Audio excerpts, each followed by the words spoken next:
നമസ്കാരം. ലക്ഷദ്വീപിലെ കൽപ്പറ്റി ദ്വീപ് പവിഴപ്പുറ്റുകളും കണ്ണിമരച്ചെടികളും നിറഞ്ഞ മനോഹരമായൊരു ദ്വീപ്. വെളുത്ത പഞ്ചാര മണൽത്തരികൾ, കണ്ണിമരച്ചെടികൾ രണ്ടാൾ ഉയരത്തിൽ തിങ്ങി നിറഞ്ഞ് കാട് പിടിച്ചു നിൽക്കുകയാണ്. 0.85 ചതുരശ്ര കിലോമീറ്റർ വിസ്തൃതിയുള്ള ദ്വീപാണിത്. ഏതാണ്ട് 200 ഏക്കർ വിസ്തൃതി. കാടുപിടിച്ചു നിൽക്കുന്ന കണ്ണിച്ചെടികൾക്കിടയിലെ നടപ്പാതയിലൂടെ നടക്കുന്നത് തന്നെ ഒരു അനുഭവമാണ്. മണ്ണൊലിപ്പ് തടഞ്ഞ് ഈ ദ്വീപിനെ സംരക്ഷിക്കുന്നത് ഈ കണ്ണിച്ചെടികളാണ്. ഏതാനും നിമിഷം നടന്നപ്പോഴേക്കും ദ്വീപിൻ്റെ മറുവശത്തെത്തി. ഇതാ ഈ ബീച്ച് എത്ര മനോഹരമാണ്. ദ്വീപിലുടനീളം പവിഴപ്പുറ്റുകളുടെ അവശിഷ്ടങ്ങളാണ്.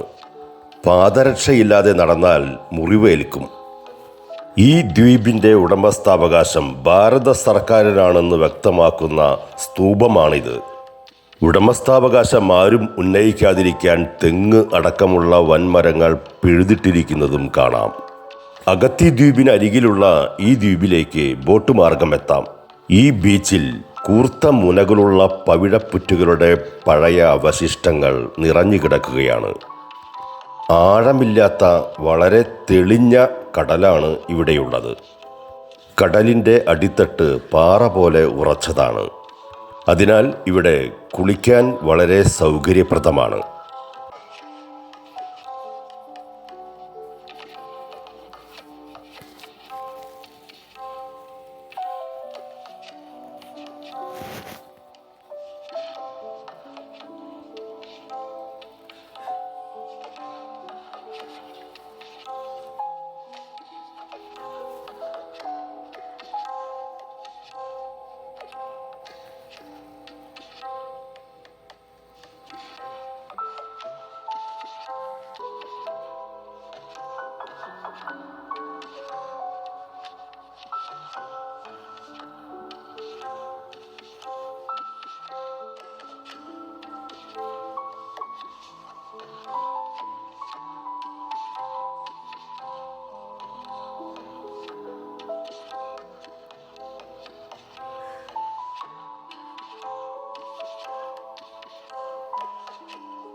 നൂറ്റാണ്ടുകളുടെ പഴക്കമുള്ള പവിഴപ്പുറ്റുകളുടെ അവശിഷ്ടങ്ങളാണ് ഈ കാണുന്നത്.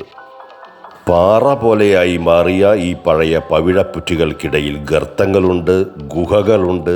എല്ലാം കൗതുകകരമായ കാഴ്ചകളാണ്. ഈ ബീച്ചിലെ സൂര്യാസ്തമയവും മനോഹരമായ കാഴ്ച തന്നെ.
തലയ്ക്കു കയറിയ കടൽ ഞണ്ടാണിത്.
സൂര്യൻ അസ്തമിച്ചതോടെ കൽപ്പറ്റി ദ്വീപിലെ കാഴ്ചകളെല്ലാം അവസാനിപ്പിച്ച് ഞങ്ങൾ മടക്കയാത്ര ആരംഭിച്ചു.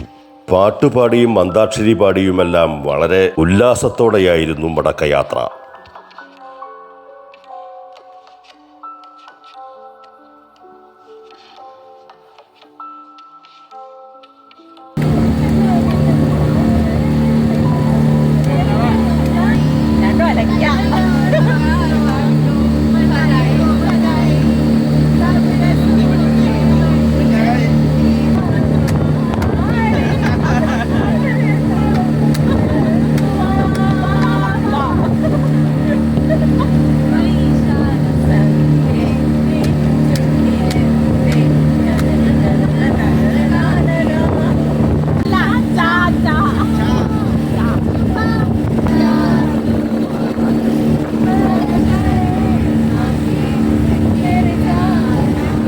ലക്ഷദ്വീപിൽ മദ്യം ലഭിക്കുമോ എന്ന് പലരും ചോദിക്കാറുണ്ട്.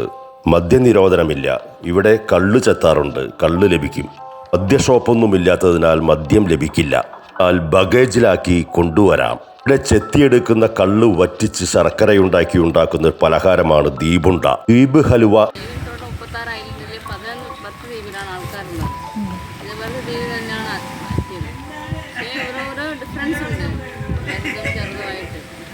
അപ്പോൾ ആൾക്കാരിപ്പോൾ കൂടുതലും കുറവുള്ള നാടുമുണ്ട്. കടമത്ത് ദ്വീപിലുണ്ട് ഡിഗ്രി കോളേജ്, അന്തർത്ത് ദ്വീപിലും. ഇവിടെയുള്ള എല്ലാവർക്കും കേരളത്തിൽ പഠിക്കാനൊന്നും പോകുന്നില്ല, കാരണം നല്ല പൈസയല്ല. ഇപ്പോൾ ഒരുപാട് പേര് പഠിക്കുന്നുണ്ട് അവിടെ കടമത്തിനും അന്തർത്തിനും. എന്ത് കോഴ്സിന് വേണമെങ്കിലും കേരളത്തിൽ പോകാൻ പറ്റും, കാരണം പ്ലസ് ടു വരെയാണ് ഇവിടെ ഉള്ളത്. പണി ഉണ്ടെങ്കിലില്ല. ഓൾറെഡി ഇപ്പോൾ ആണുങ്ങൾ പൊതുവെ വീട്ടിലിരിക്കില്ലല്ലോ. രാവിലെ പണിയുള്ളൊരു പണിക്ക് പോകും, രാത്രി ഉറങ്ങുന്നതൊക്കെ നമ്മുടെ വീട്ടിലാണ്. കല്യാണം എന്ന് പറയുമ്പോൾ നമ്മൾ അതിനായിട്ട് റെഡി ആവണമെങ്കിൽ റൂമാണ് മസ്റ്റായിട്ട് വേണം. വീടില്ലെങ്കിൽ വീട് എടുത്തിട്ട് കല്യാണം കൊള്ളും. നമുക്ക് സ്വർണ്ണങ്ങളൊക്കെ കിട്ടും കേട്ടോ അവരുടെ വീട്ടിൽ നിന്ന്. അതുപോലെ ഇപ്പോൾ കല്യാണത്തിന് വീട്ടിൽ വരുന്ന ഒരു പരിപാടിയുണ്ട്. ചെക്കനെ വീട്ടിൽ നിന്ന് വലിയ സെൽഫ്, അതിൽ ഫുൾ ഡ്രസ്സ്. അപ്പം നമുക്കായിട്ട് വേറെ സെപ്പറേറ്റ് ഡ്രസ്സ്. ആകുമ്പോണ്ട് രാവിലെയാണ് ഇവിടെ ഉറങ്ങുന്നതല്ല, രാത്രി ആരും ഉറങ്ങത്തില്ല.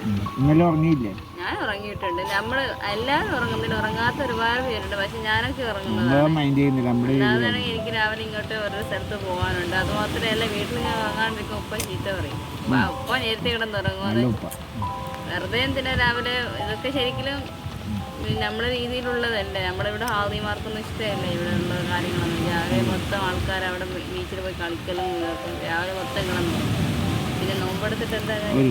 ഞങ്ങൾ പെർമിറ്റ് എടുത്ത് നമ്മളൊരു സ്പോൺസർഷിപ്പിൽ ആളെ കൊണ്ടുവന്ന് ഇവിടെ സ്റ്റേയും അക്കോമഡേഷനും പിന്നെ snorkelling, kayaking, glass boating, scuba diving, അങ്ങനെ എല്ലാ ഇതും നമ്മൾ ചെയ്യുന്നുണ്ട്. നമ്മൾ പാക്കേജ് ചെയ്യുന്നു. ബീച്ച് വ്യൂ റിസോർട്ട് ബേസ് ചെയ്തിട്ട് ഫസ്റ്റ് കാറ്റഗറി പ്രീമിയം കാറ്റഗറി ആയിട്ട്, പിന്നെ beach view home stay base ചെയ്തിട്ട് ഇതാണ് ഹോം സ്റ്റേകൾ. പിന്നെ സാധാ നോർമൽ ഹോം സ്റ്റേകൾ 3 ടൈപ്പിലാണ് നമ്മൾ പാക്കേജ് ചെയ്യുന്നത്. അപ്പോൾ നമ്മൾ 4 day 3 night പാക്കേജാണ് നമ്മൾ ചെയ്യുന്നത്. റിസോർട്ടൊക്കെ ആണെങ്കിൽ നമ്മൾ പെർ ഹെഡ് 21 രൂപ ഒക്കെയാണ്. ബീച്ച് ഹോം സ്റ്റേ ആണെങ്കിൽ 17, 16, നോർമൽ ഹോം സ്റ്റേ ആണെങ്കിൽ 12 രൂപ. ലക്ഷദ്വീപിലെ അഗത്തിയിലേക്ക് വിമാനമാർഗം വരികയാണ് നല്ലത്. വലിയ കപ്പലുകൾ ഇല്ലാത്തതുകൊണ്ട് കപ്പൽ യാത്ര അല്പം ക്ലേശകരമാകും. വിവിധ ഇനം ബിരിയാണികളും മത്സ്യവിഭവങ്ങളുമാണ് ഇവിടുത്തെ പ്രത്യേകത.